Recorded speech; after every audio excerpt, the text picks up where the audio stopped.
안녕하십니까. 3분 소방안전입니다. 소방시설 등 작동기능 종합정밀점검표 5번째입니다. 소방시설 등의 세부 현황 4쪽에 보시면 3번 수계소화설비 개별사항을 한번 보시겠습니다. 각 건물에 층을 표시합니다. 지상 6층 건물, 지하 2층 건물인데 이렇게 층을 표시하고 옥내소화전이 몇 개가 있는가 층별로, 그 다음에 옥외소화전이 있으면 또 몇 개인가, 또는 스프링클러 설비는 습식 또는 부합식, 준비작동식, 건식, 일제살수식 층별로 표시하게 되어 있습니다. 그러면 어떤 것이 해당되는 설비인지 한번 보시면, 수계소화 설비 하면은 공통사항이 있죠. 물을 소화 약재로 사용한다는 것이니까 그 물탱크, 저수조가 있고, 물을 공급해주는 가압송 수장치, 펌프가 있고, 물을 받아서 소화하는 그런 것들이 있죠. 한번 보시면 여기 옥내소화전이 있습니다. 옥내소화전은 건물에 보시면 이렇게 소화전 이렇게 써 있죠. 위치 표시 등이 있고, 보통 소화전은 발신기와 같이 겸해서 많이 설치되어 있죠. 겸용으로. 소화전을 이제 열어보면 이렇게 호스가 있어서, 또 여기 앵글 밸브도 있고, 이 부분을 열어서 호스를 통해서, 노즐을 통해서 이제 소화를 하는 설비가 되겠습니다. 그렇게 해서 이런 옥내 소화전이 몇 개가 있는지 층별로, 그 다음에 옥외 소화전이 있는 건물이 있습니다. 말 그대로 옥내 소화전은 소화전이 실내에 있는 것이죠. 근데 옥외 소화전은 옥외 소화전이라고 있죠. 규모가 큰 건물에는 건물 밖을 또 일정한 간격으로 옥외 소화전이 있는 것을 볼 수 있습니다. 그걸 보시고서 옥외 소화전이 있다 없다 확인하시면 되겠습니다. 이번에는 스프링클러 설비입니다. 스프링클러 설비는 펌프를 통해서 물을 공급해서 소화를 할 때 어떤 방식으로 하느냐에 따라서 몇 가지로 분류를 하게 되는데, 가장 이제 일반적으로 많이 쓰는 설비가 습식이죠. 배관과 헤드까지 물이 들어가 있는 것을 습식이라고 합니다. 가장 일반적으로 많이 쓰는데, 요것도 이제 좀 단점이 있다 보니까, 우리나라는 이제 겨울철에는 동결의 우려가 있기 때문에 준비작동식도 사용을 하고, 또는 건식으로도 사용을 합니다. 이렇게 겨울철에 이제 영하로 떨어지면은 사용할 수 없는 부분에 있기 때문에, 그 다음에 이제 무대부 같이 또는 위험물 제조소 같이 한번 화재가 나면 걷잡을 수 없이 이제 확산되는 부분에서는 이제 일제살수식도 사용을 합니다. 그래서 일제살수식은 헤드가 개방이 되어 있는 것이죠. 그래서 한번 동작을 하면 일제히 물이 헤드를 통해서 살수되는 방식을 말하는 거고요. 또 여기 보시면 부합식이 있습니다. 습식이 신뢰성도 좋고, 습식 방식이 나온 지도 오래됐습니다. 그렇지만 이 습식은 어떤 문제가 생겨서 누수가 되다 보면 물 피해를 줄 수가 있습니다. 중요한 시설에는 그걸 방지하기 위해서 항상 물은 들어가 있지만 오동작 했을 때 물을 쏟아내지 않는 그런 방식, 부합식이라고 합니다. 화재로 인식하기 전에는 오동작을 했어도 물은 헤드로 나오지 않고 빨아들이는 부합식을 사용합니다. 그래서 습식은 헤드에서라든가 배관에서 문제가 생기면은 자체에 물이 이제 줄줄 새서 이제 피해를 줄 수 있는 것을 방지하기 위한 것인데, 한번 보시겠습니다. 여기에서 보면 요 첫 번째 요것이 이제 그 준비작동식입니다. 준비작동식. 요 1차 측까지는 보온재를 쌓여, 요 부분이 1차 측이고, 밸브 2차 측에는 물이 없습니다. 공기로만 들어가 있죠. 압축 공기도 아니고 일반 대기압으로 들어가 있습니다. 그래서 평상시에 항상 물이 없는 상태로 있기 때문에 이걸 준비작동식이라고 하죠. 감지기가 2개 동작했을 때 진짜 화재를 보고, 그 다음에 밸브가 열려서 물을 공급해주는 방식. 옆에 있는 거 요거는 알람 밸브라고 합니다. 습식이라고 하죠. 1, 2차 배관에 물이 다 차 있고 헤드에도 물이 차 있는 것입니다. 준비작동식이나 부합식이나 습식이나 폐쇄형 헤드를 사용하고 있습니다. 또 헤드를 보면 이제 개방형으로 사용하는 게 있죠. 개방형은 일제살수식이나 헤드가 개방이 되어 있어서 화재가 한번 나면은 걷잡을 수 없이 급속하게 번지는 경우 한꺼번에 살수를 해서 이제 화재를 진압하는 그러한 방식입니다. 요거는 건식입니다. 1차 측에는 물이 차여 있죠. 그 다음에 2차 측은 공기로 되어 있습니다. 그냥 대기압이 아니고 컴프레셔를 통해서 압축 공기가 형성되어 있어서 1차의 물과 2차의 공기압에 균형을 맞춰서 밸브가 잠겨 있는 상태입니다. 헤드가 화재에 의해서 개방이 되면 2차 측에 압이 떨어지기 때문에 1차 측에 물이 밀고 올라가서 헤드로 쏟아지는 그러한 설비입니다. 이것도 겨울철에 동파 방지를 위해서 사용하는 설비가 되겠습니다. 이 설비는 무대부에 사용하는 일제 개방 밸브 또는 델류지 밸브라고 합니다. 이것도 프렉션 밸브와 원리는 같습니다. 1차 측에 수압으로 차여 있고 2차 측에는 대기압으로 있습니다. 물이 안 들어가 있죠. 그 대신 준비작동식과 다른 거는 2차 측 헤드가 준비작동식은 폐쇄형으로 되어 있고 일제 개방 밸브, 델류지 밸브는 이렇게 개방형으로 되어 있습니다. 그 점이 다르다고 할 수 있겠습니다. 그러면 이제 지금 옥내 소화전, 옥외 소화전, 스프링클러 설비의 습식, 부합식, 준비작동식, 건식, 일제 살수식 어떠한 설비인지는 이해를 하시겠죠. 건물에 해당되는 설비를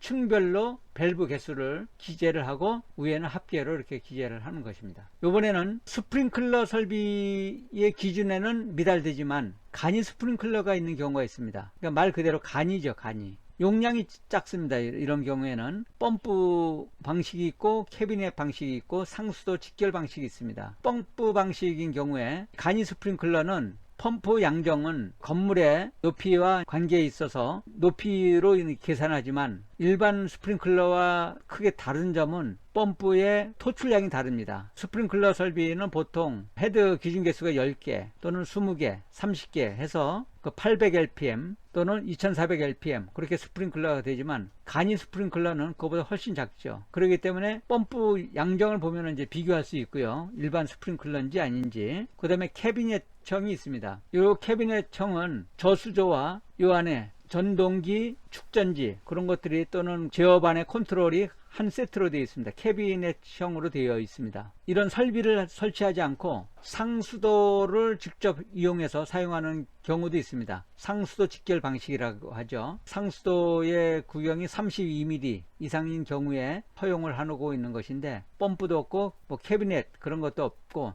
상수도 물에 의해서 간이 스프링클러 설비를 설치한 것입니다. 그 다음에 화재 조기 진압용 스프링클러 설비가 있고 이거는 이제 또 화재 조기 진압용 헤드가 또 별도로 있죠. 그 다음에 물분무 소화 설비가 있고 미분무 소화 설비가 있습니다. 물을 사용하는 거는 다 똑같습니다. 이것도. 근데 그 물분무나 미분무는 헤드가 다릅니다. 그 물분무와 미분무는 물을 아주 쪼개서 미세하게 스프레이식으로다가 이렇게 뿜어내는 것인데 일반적으로는 볼 수는 없지만 변전소 같이 가스 설비를 설치하고 이중으로 가스 가지고 한계가 있기 때문에 미분무나 물분무를 설치해서 그 위에 더 확실한 소화를 위해서 설치하는 경우도 있습니다. 다음에 포소화 설비입니다. 이 포소화 설비도 수계 소화 설비에 해당하는 것이죠. 포워터 스프링클러 설비, 그 다음에 포헤드 설비. 이거 이제 헤드의 이제 구경에 따라서 헤드의 모양에 따라서 이제 이거 다른 부분이고 고정 방출 설비, 포소화전 설비, 위험물 제조소나 제가 점검한 것 중에서는 대규모 5개 변전소인데 변압기 용량이 엄청나게 커가지고 아주 군집되어 있는 그런 변압기인 경우에 안에 OT라는 절연유가 들어가 있습니다. 그런 경우에 평상시에는 일반 불을 붙여도 붙지 않는 그런 OT지만 냉각을 위해서 있는 기름인데 사고로 한번 불이 붙으면은 끌 수가 없습니다. 그런 경우에 포소화 설비가 이제 되어 있던 거를 이제 점검한 적이 있었습니다. 위험물 제조소, 저장소 같은 경우에 포소화 설비로 기름에다가 물을 부으면 안 되지만 포는 기름보다도 가볍기 때문에 그 포를 쏴서 여기 보면 포 약재 종류입니다. 담백포가 있고 합성 계면 활성제포, 수성막포, 내알콜포 가장 많이 사용하는 게 수성막포를 이제 많이 사용하고 있습니다. 여기도 펌프가 있고 포 원액이 있고 동력 제어반이 있고 포 원액 탱크가 있고 저희가 점검할 때는 실질적으로 포 원액 같이 쏘지는 못하고 잠그고서 이제 펌프 성능 시험을 하고 있습니다. 4번 가스계 소화 설비 개별 사항입니다. 이산화탄소 소화 설비가 있고 할온 소화 설비가 있고 할로겐 화합물 및 불활성 기체 소화 설비가 있고 종전에는 청정 소화약계 소화 설비라고 했는데 청정이라는 말이 오존층 파괴 지구 환경에 의해서 그 청정이라는 말을 사용했지만 인체에는 해가 있기 때문에 청정이라는 말을 이제 지금 사용하지 않고 할로겐 화합물 및 불활성 기체 소화 설비라고 합니다. 요 할론 설비는 뭐 1301이나 1211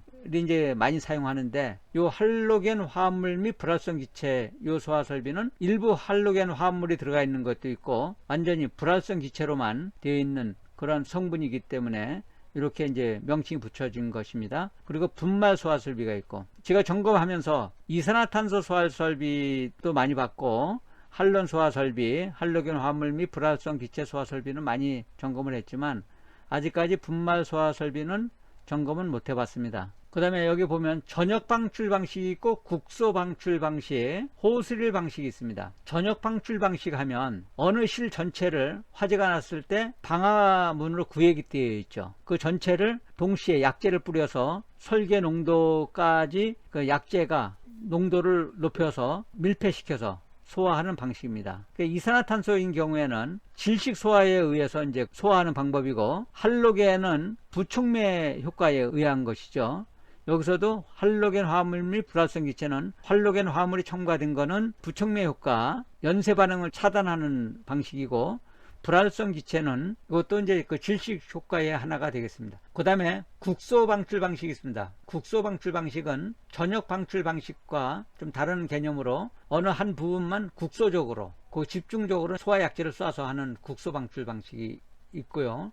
호스릴 방식은 건물 보면 1층 피로티 건물에 호스릴 CO2를 설치하는 경우가 많이 있죠. 수동식으로 호스를 끌어다가 사용하는 방식. 그 다음에 고압식이냐 저압식이냐, 요거는 이렇게 약재를 대기 중에 놔두죠. 이렇게, 이거는 이제 그 고압식입니다. 보통 섭씨 20도씨 전후로 해서 이렇게 놔두는 걸 고압식이라고 합니다. 그래서 압력이 상당히 높아요. 이게 고압가스 안전관리법에서도 이제 저촉을 받고 있는 부분이 되겠고, 저압식은 압력이, 이것도 고압식입니다. 대기 중에 노출되어서 그 약재를 보관하는 것을 고압식이라고 합니다. 근데 저압식은 압력을 낮춰서 관리하는 방법인데, 그거는 냉동장치가 있어서 설치하는 것인데, 우리나라인 경우에 아직 제가 점검해 본 것 중에서는 저압식은 못 해봤고 대부분이 고압식이라고 보면 됩니다. 거의 추압식과 가압식이 있습니다. 가압식은 소화약재 자체가 갖는 압력이 작아서 별도의 시린더를 또 넣는 거죠. 외부의 그 가스 압력에 의해서 방출할 수 있는 방법을 이제 가압식이라고 하고, 추압식은 그 자체 압력으로 방출하는 방식이 되겠죠. 뭐 CO2라든가 또는 뭐 할론, 이런 것들은 자체의 압력이 있기 때문에 그런 것들을 추압식이라고 합니다. 자체 압력으로 이제 방출될 수 있는 걸 추압식. 분말 소화약재도 보면은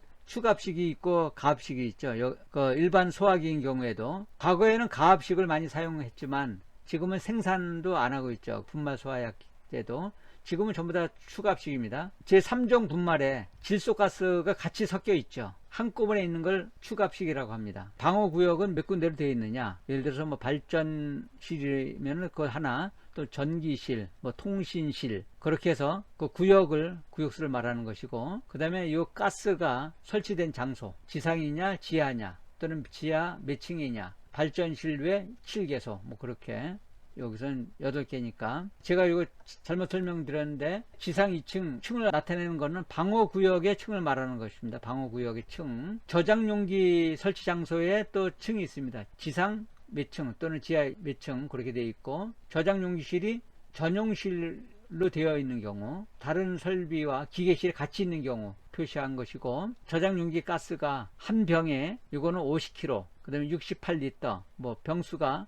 저장용기 전체 병수를 뭐 여기는 22병으로 되어 있습니다. 소화약재를 이제 쭉 이렇게 분리되어 있죠. 이산화탄소, 하론 1301, 하론 2402, 하론 1211, 하론 104. 요거는 이제 하론 설비인데, 지금 신설되는 데는 이제 하론을 사용하고 있지는 않습니다. 근데 과거에 하론 설비를 설치한 부분들이 있기 때문에 지금도 점검을 하고 이렇게 관리를 하고 있습니다. 요 부분들이 할로겐 화합물 및 불활성 기체가 되겠습니다. HC 3-1-10, 그 다음에 HCFC 브랜드 A, HCFC 124, HFC 125, HFC 2272A, HFC 23, IUG 541, IUG 100, 이런 부분은 그 불활성 기체가 되겠습니다. 이런 부분이. 그 나머지 부분, 여기서부터 여기까지, 이렇게는 할로겐 화합물과 이제 다른 약재가 들어가 있는 것이고, 요 할로는 순수하게 그 한론 약재만 들어가 있는 것입니다. 그 다음에 분말 1종, 2종, 3종, 4종 분말을 이제 표시하는 것입니다. 이렇게 해서 오늘 이제 그 수계 소화 설비 개별 사항과 가스계 소화 설비 개별 사항을 살펴보았습니다. 다음에 이어서 또 살펴보도록 하겠습니다. 끝까지 시청해 주셔서 감사합니다. 도움이 되셨나요? 댓글, 좋아요, 구독, 알림 설정까지 꾹꾹 눌러주시면 좋은 영상 만들어서 올려드리겠습니다.